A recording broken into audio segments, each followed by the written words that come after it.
Овие манипулации се крајно префидни. Албанците воопшто не им се виновни, ниту пак се пречка на македонците за македонскиот идентитет и развој. Македонските најпатриотски лидери постојано ги убедуваат своите македонци дека виновни им се. Своевремено започна со СФРЈ, комунизмот, србокомунизмот, а во 2001 година завршија со албанците, со Брисел и Вашингтон.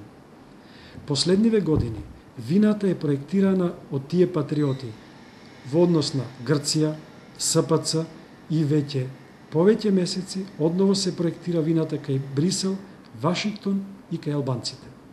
Се исто со судбината на македонскиот народ, приредена од неговите чудни водачи на кои им се гади од помислата за македонска нација.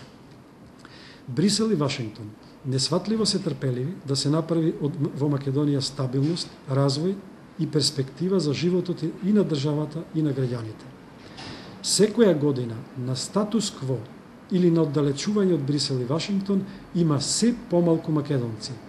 Тоа е засега успехот, но и мисијата на овие патриоти. Нема друг пример во историјата на пристојно нормалните нации, кога одлучувачките светски фактори цврсто го поддржуваат опстанокот на една држава, оспорувана по сите основи од страна на балканските соседи, а патриотските лидери на тој народ прават се да ги изиграат тие моќни меѓународни сојузници на Македонија. Веднаш по монтираната афера, додека Георгиевски јавно пред камерите на медиумите настапи како обвинител и судија и директно ме обвини и ме прогласи за виновен, да не заборавиме во време на воена криза, од неговиот кабинет поитаа со соопштение дека не е точно од јас сум доставил извештај со предлог мерки за безбедносната состојба во Македонија, што беше свесна манипулација од неговиот кабинет. Со тоа едновремено требаше да бидам дискредитиран и како личност која лаже и како политичар. Таа експресна кампања за обвинување, осудување и дискредитирање јавно ја водеше Георгиевски од позиција на моќ. Требаше да бидам жигосан и ниту еден мој збор за настаните, за чиј дел тука говорам, да нема кредибилитет.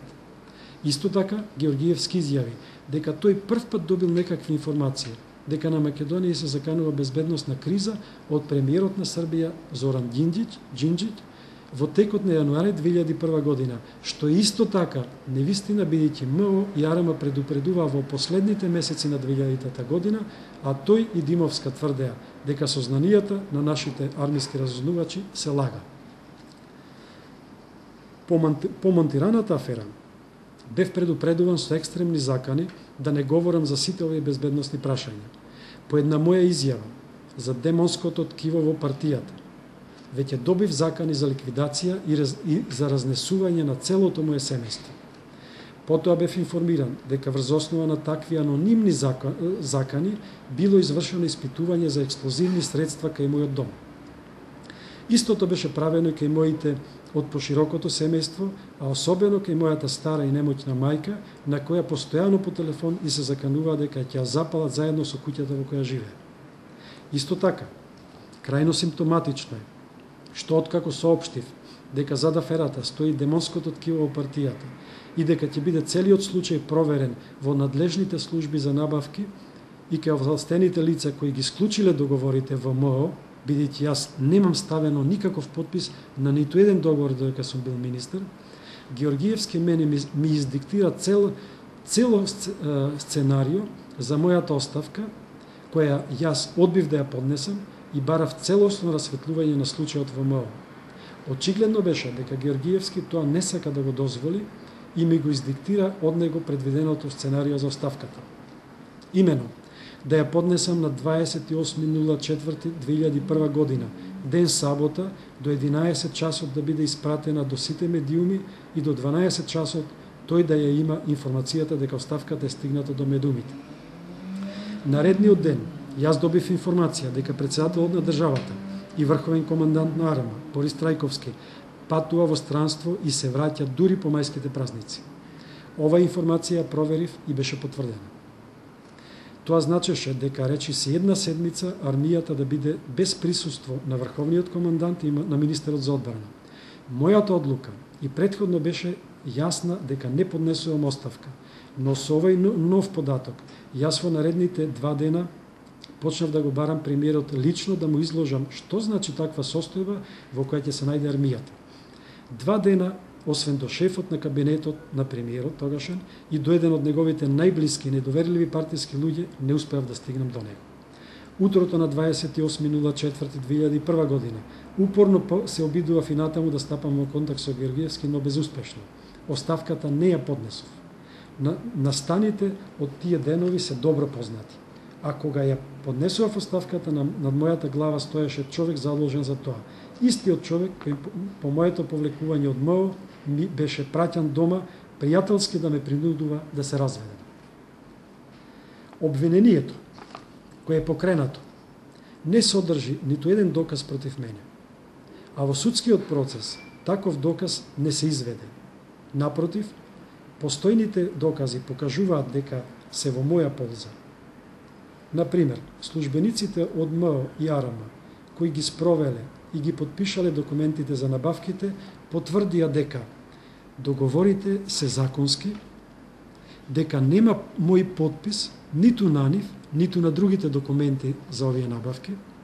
Натаму, вештачењата потврдија дека едниот договор е целосно исполнет, а оној за градба на објекти во касарната Илинден бил започнат, па прекинат поради настаните што се случија кај Вејце, во кој загинаа припадници токму на специјалната единица сместена во касарната Илинден, каде што се градел овој службен армијски комплекс, а потоа поради покренатото обвинение кое дало забрана за натамошна работа на фирмата.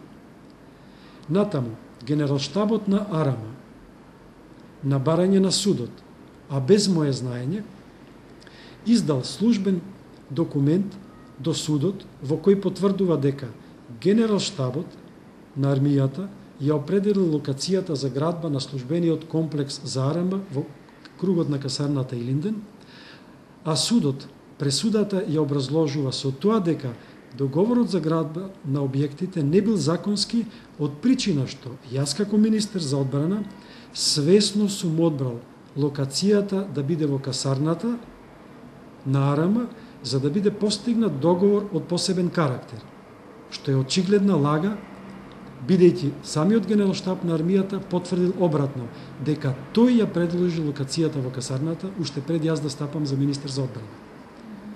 Натаму, судот дозволи судски процес без во обвинителниот акт да биде наведен членот од Законот за јавни набавки, кој наводно сум го повредил, а со тоа сум ја злоупотребил службената положба и овластување. Судот дозволи и целиот судски процес да се одвива без да биде наведен тој член од Законот за јавни набавки, што е оневозможување на правото на одбрана, еднаквост на странките и јасна свест за обвинителниот акт. Не можејќи да добијам право на одбрана, за случајот пишував во новинарски колумни, бидејќи сум новинар. А обвинителот од судот побара тие мои колумни, во кои според него сум го омаловажувал правниот систем и институциите на државата, да ми бидат земени како отежнителни околности за повисока казна да ми биде изречена, што судот за чудо прифати и така постапи.